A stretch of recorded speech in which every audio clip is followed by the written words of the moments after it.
Today is L Day, Liberation Day here in the United States. Liberation from what remains slightly unclear.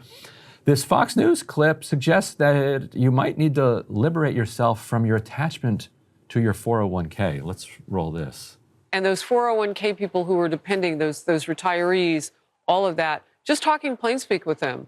Look, when this nation used to go to war, people in this country would support the war effort with their materials at home and making things for weaponry and all of that. We got to do 100% buy-in over this bumpy period. Just communicate. You can put up B2. Donald Trump will be speaking precisely at 4 p.m. from the Rose Garden, which is the moment that the bell will be ringing at the New York Stock Exchange. He knows that. He chose that for a reason. He's going to sit back and watch the chaos all day. And even if you don't have money in there, it's going to be a ride. That's for sure. So to talk about this, we're joined by Bharat Ramamurthy, who was the deputy director of the NEC at the Biden administration, and I think from the left, as good a person as we could get to be sympathetic to the broad idea behind tariffs and behind rebuilding America's manufacturing class. There was a strong faction, there's a strong faction in the Democratic Party and within the Biden administration that aligns with that broad idea, like that. Yes, neoliberalism was awful. It hollowed out our country. We need to be able to build things again. So, from a sympathetic perspective, wanted to get your take on. Where you see this going. And so the question the genuine question I have, because I don't know the answer to it, is on the one hand, you've got Robert Lighthizer, who is a pretty well-respected kind of trade policy maker, who was the USTR rep for Trump in the first term and is still seems to be his senior advisor on this question. Democrats have always said to me, Lighthizer, this guy knows what he's doing and he has the best interests of American workers and manufacturing at heart. On the other hand, you have Trump, who seems to think that tariffs are just a way to rake in a whole lot of money for the Treasury at no cost to anybody. And so and it seems unclear where this is going. From people in this policy world, where do you see this going? What's going on here? Who's in control? Is it Lighthizer or is it Trump's kind of imagination of what it is? Yeah, go ahead, Emily. Ryan, can I just jump in to say it's actually a big deal that Trump did not bring Bob Lighthizer back into this administration. He has Navarro around him, but reportedly a lot of this is sort of advising, or no, he's not. He's not formally in the administration, right. And it's kind of a sore spot for the tariff, the protectionists on the quote unquote new right, because he was seen as somebody who could potentially be even in a commerce or treasury secretary role, and who wasn't. But speaking of commerce secretary, reportedly Howard Lutnick is driving a lot of Trump's very particular strategy here, which is interesting. So anyway, sorry to No, thank you. That's very, very, very helpful. I still see Lighthizer a lot commenting on this and Yeah, but that's a very good amendment. Yes, that he's not in the room. Yeah. Well, first of all, happy Liberation Day. Happy Liberation Day to all who celebrate. So, look, you're right. I think that there is a strategic case, both a national security and economic security case for tariffs, but you have to use them in a certain kind of way for them to make sense. So, the entire theory of how tariffs work, right, is that it's a tax on imports. It's a way to think about it. And so by driving up the cost of importing goods into the United States, it encourages investors and other businesses in the United States to look for domestic options instead. That's the basic theory, right? Because those will be relatively cheaper to what's coming in. But if the goal of all of this is to revive certain domestic industries, which is a goal that I support, let's say you want to build more washing machines in the United States, and the problem is that you can import really cheap washing machines from abroad right now, and nobody's going to build them here because of that. Think about this from the perspective of an investor, right, who's saying, you know what, I have a bunch of money. Should I put it into making it a washing machine manufacturing, or should I put it into this other goal or this other goal? Well, washing machine manufacturing, maybe there's an opportunity now because the tariff means that the imported goods will be more expensive. That has to be in place for years and years for that, and with certainty, for that investor to make a decision that this is a good use of my money. And the problem with the Trump tariffs is that they're completely unstrategic and there's no plan for how long they're going to be in place and what the triggers are for having them go up or go down or anything like that. So it doesn't provide any certainty to any investor in the United States about what to do. I mean, there have been instances where Trump says on one day, I'm imposing a 20% tariff on everything from Canada. And then 2 days later is saying, actually, the Canada tariffs are off because I had a good conversation with the prime minister, or because they decided to do something on fentanyl, completely unrelated to the goal of economic revitalization in the United States. So it's not going to have the intended impact because there's no discipline, there's no certainty, and there's none of the other supports that you would need to actually revive domestic industry in the United States. I want to ask about efforts in the Senate. We can go through some of these next elements. We can start with B3. This is Donald Trump going after Tim Kaine, who has sought to perhaps put legislation together that would undermine the Canada tariffs. And obviously, if people are familiar with the history of tariffs, that is very much an Article 1 power. So kind of sympathetic to this myself, but Lisa Murkowski, we can put B4 up on the screen, has indicated that she is sympathetic to this. She says, quote, I'm looking at my state's interests, and it seems to me that his resolution makes sense about the Kaine resolution. And then finally, if we put B5 up on the screen, Donald Trump has been unloading on Republicans like Rand Paul, Lisa Murkowski, on Truth Social as well, who have indicated they are not on board with the particulars of the Canada tariff agenda. I'm sure Rand Paul is somebody who very much believes that this is a congressional responsibility and is opposed to tariffs, period. So what do you make of the pushback here on the Canada tariffs in particular? Because it seems it's easy to push back on the tactic, as you just kind of laid out, why the unpredictability may be undermining it. But if you were looking at Canada tariffs, would you suggest any sort of walls that should be built around industry with Canada at all? Because most on the left are saying, no, Canada is an ally, leave Canada alone. I think from a sort of Warren-esque position, there's a decent argument for some targeted tariffs here. Yeah, again, there are two interesting things. Number one, they're talking about an across-the-board tariff, right, on every single thing. And, if there's a case to be made on dairy, Canada imposes a tariff on U.S. dairy that's exported to Canada. Maybe we need to put something on our imports from Canada to try to level the playing field there.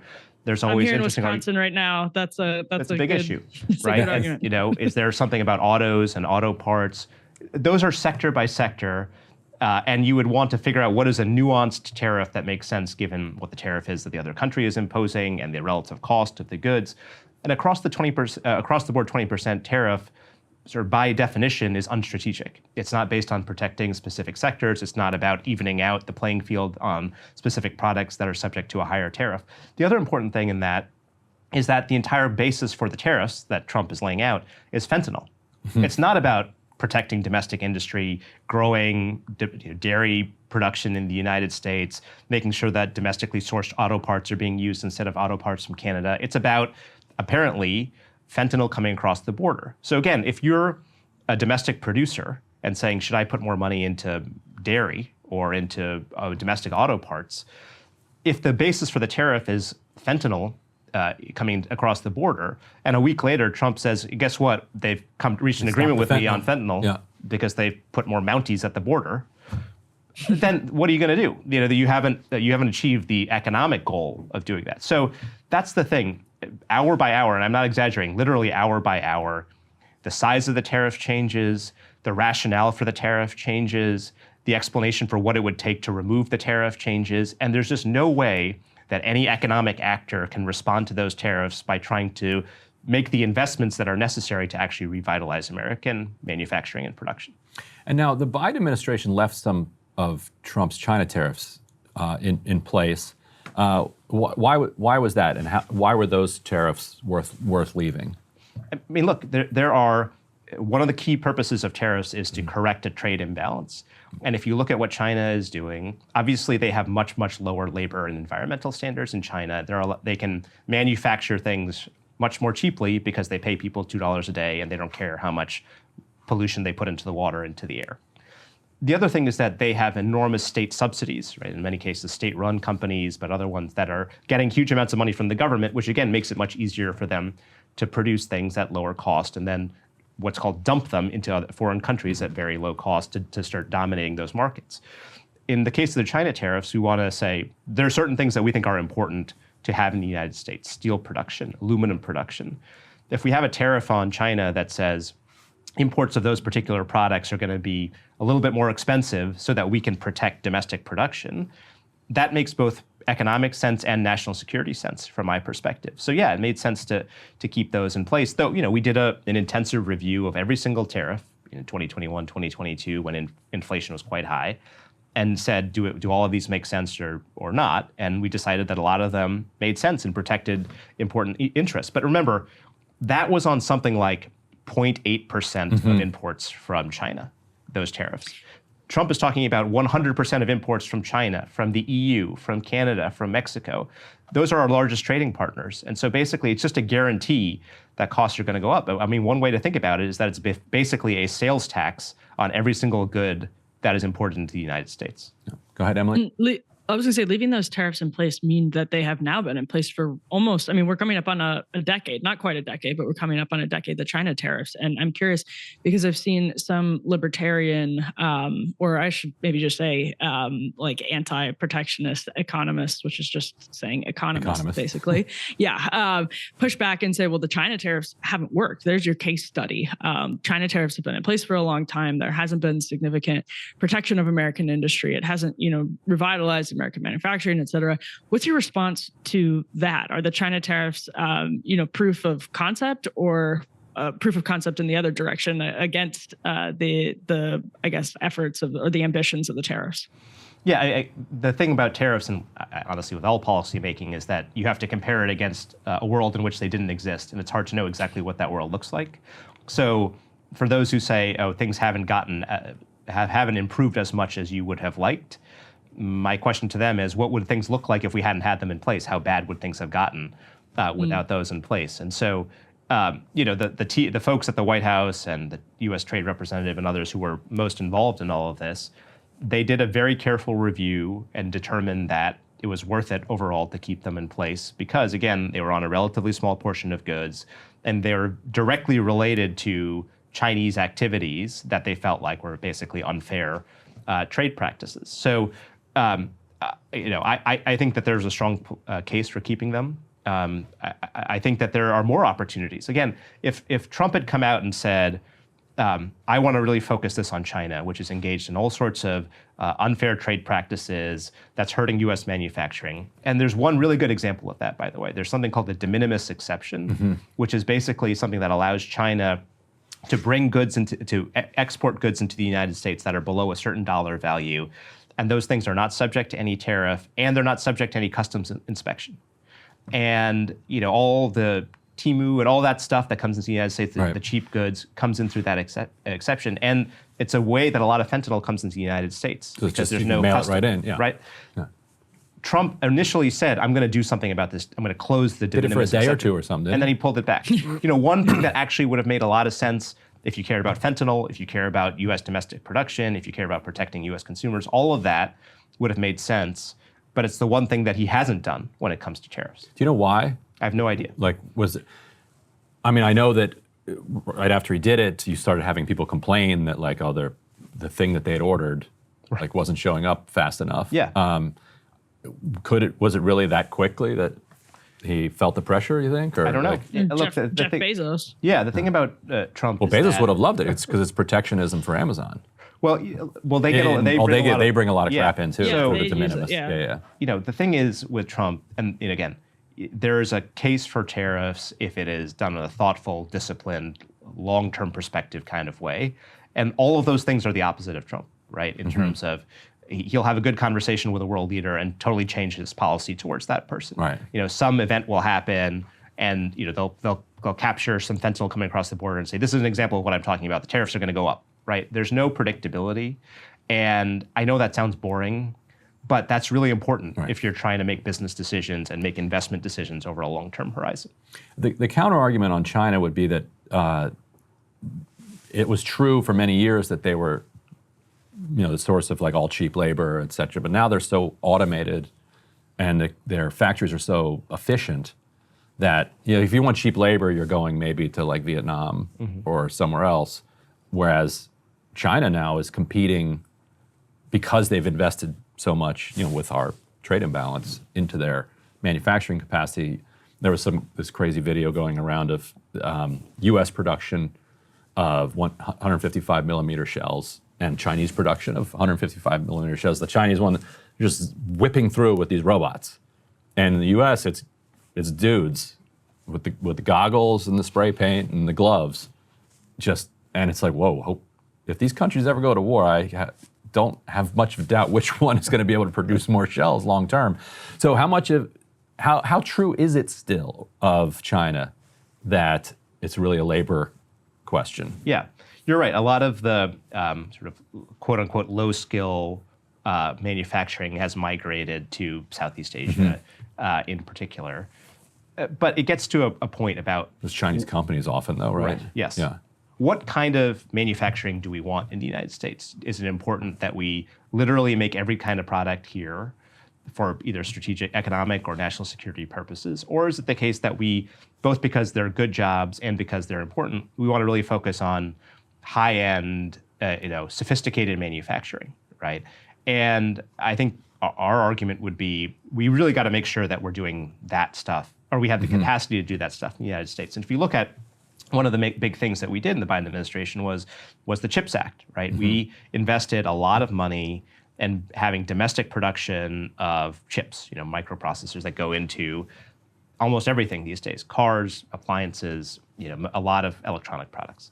And we saw during the pandemic that the lack of access to those, because a lot of the foreign factories shut down, meant that our domestic car manufacturers couldn't make new cars because these cars have dozens and dozens of these chips in them.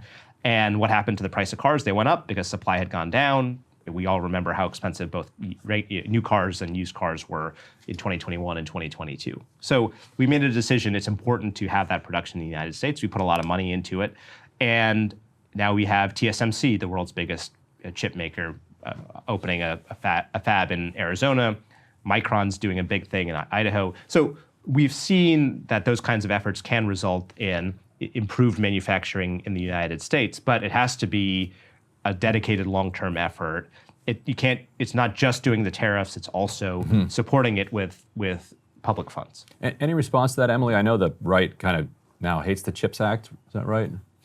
I mean, it I feel like has a its lot of critics people on the on the left right, too. But well, yeah, I think a lot of people on the right see the CHIPS Act as something that has ultimately been vindicated because they're China hawks and know how important it is to onshore some of that. But I know we're going to get into this in the abundance discussion, but my response to that would be there were some examples of hurdles that Democrats added to the CHIPS Act that companies pushed back on that were sort of at the time DEI related and added costs and steps that were making the process inefficient for them onshoring some of that tech. I don't know if you have a response to that, but I think I would add to that a bunch of buybacks that the companies did. Like the companies would get the subsidies and then quickly just basically funnel the money directly to shareholders. How do you balance those two criticisms? Yeah, I would say there were a lot of criticisms when the rules for this CHIPS program were announced, because it said, for example,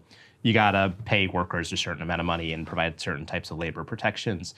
The big one that attracted a lot of attention was, if you're going to get this money, you have to provide some kind of affordable child care for the people who work there. And actually, Ezra Klein wrote a whole piece in the New York Times called The Problem with Everything Bagel Liberalism, right? You can try to put everything on the bagel, and it slows things down. And this was his example at the federal level. Well, all of that, I think, has been proven to be misplaced, because all of the money in that program has gone out the door.